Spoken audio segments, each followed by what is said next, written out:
which one is more excited for you? To be a musician or to be a show presenter?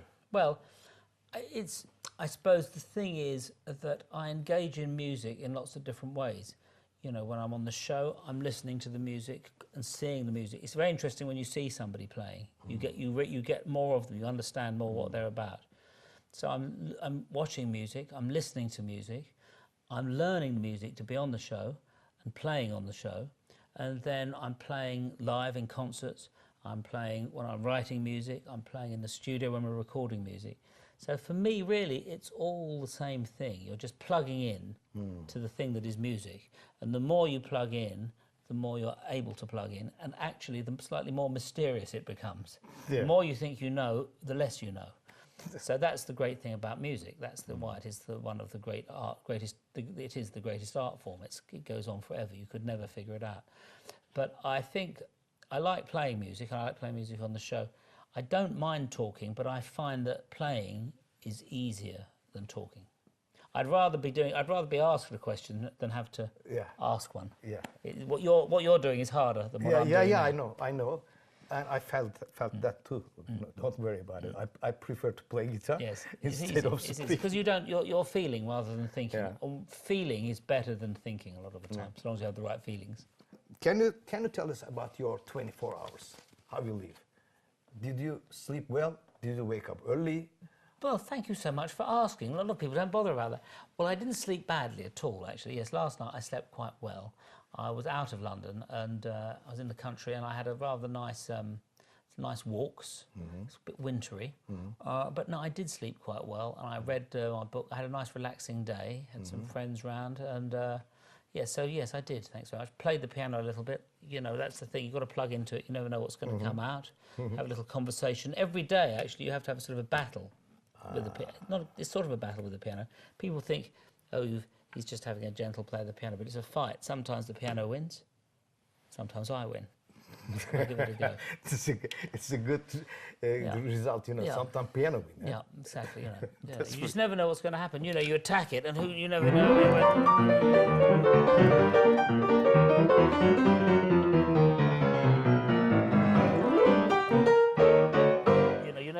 You never know what's going to come out, or it might be sort of something. Yeah.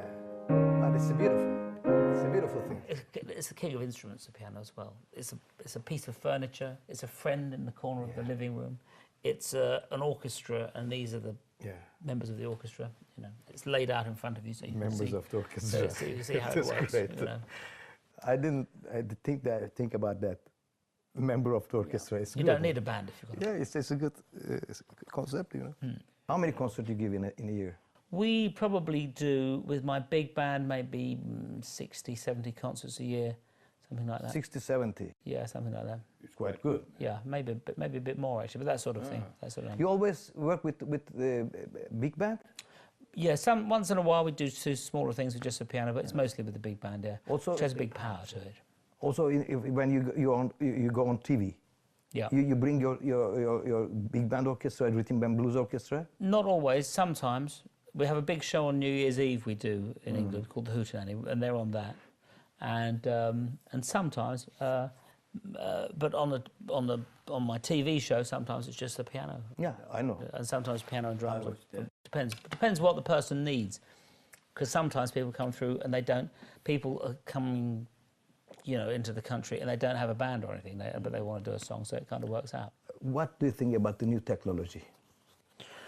Well, I think there's a lot of new technology in the middle of it. The technology that hasn't changed, actually, is the loudspeakers.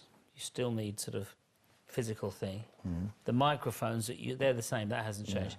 And also the most important technology, which is this. That hasn't really changed.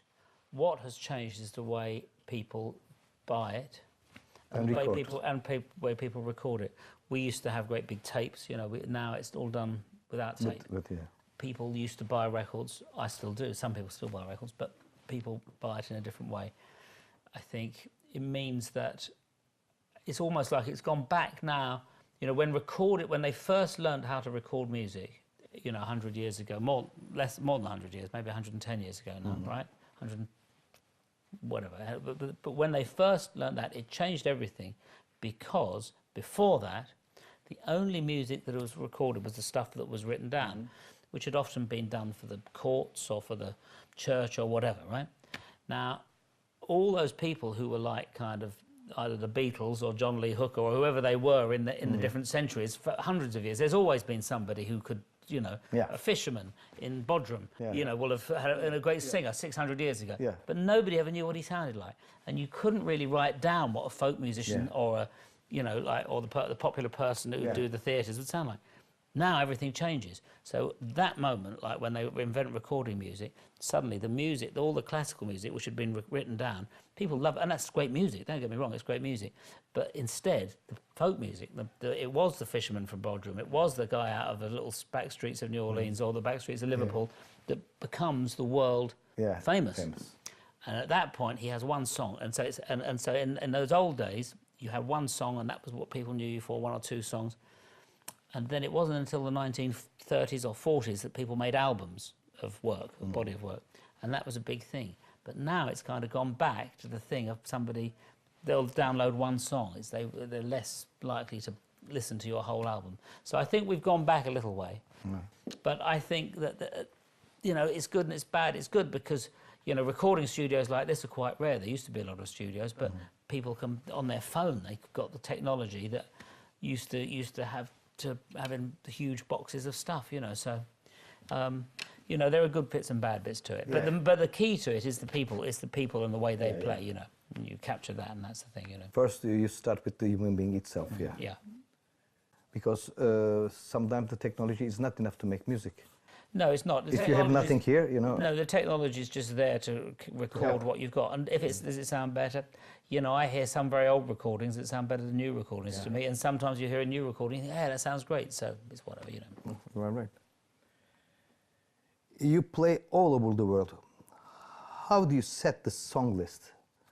Is it a fixed list, or you change depending on the audience? There's one or two. I think it's more depending on. It can be not so much the audience, but the place. So if it's or if it's somewhere where it's cold, and the audience are like kind of outside, you want to play stuff to kind of get them. You want to get them moving, you know. Where if it's a really hot, sunny afternoon, it's like you can relax a bit. There's not so much pressure, you know. So I think that makes a difference. Depends what the room. If it's a very big, echoey room, you don't want to. You want to play to that. So I think you play to the room, really. That's what I think the key to it is. That's interesting. You know. But you've got to love the people and try and get there and engage with them, you know, wherever you are. But people, largely, if they've come, they listen, and it all becomes it. Everything works all right, mostly, I hope. You have a concert in Istanbul, 7th of July. Yes, at the festival there, yeah. What you can say for the Turkish audience? Well, I'm looking forward. I've come on a few times on holiday to Turkey, but never played there.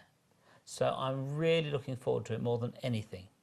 I love Turkey. I have a marvellous time there. I love you know, it's just a very nice place to be. I love the people, like the food, some fantastic buildings for me to sketch and measure.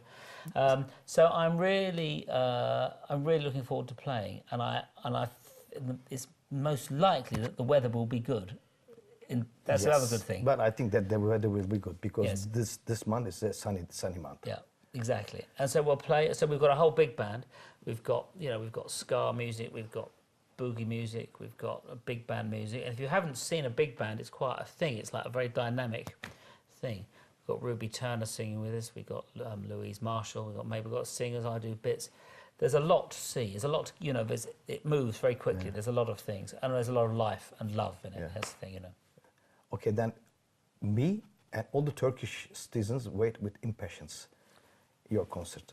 Well, thanks very much. And I thank you for this appointment. Thank you very much for coming. Thank you for coming, and I'm pleased we've sat underneath the pyramid where the vibrations are good. That's great.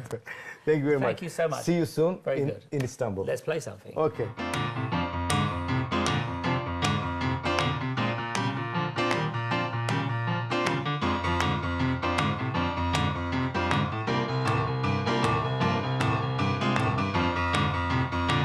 Knocking on your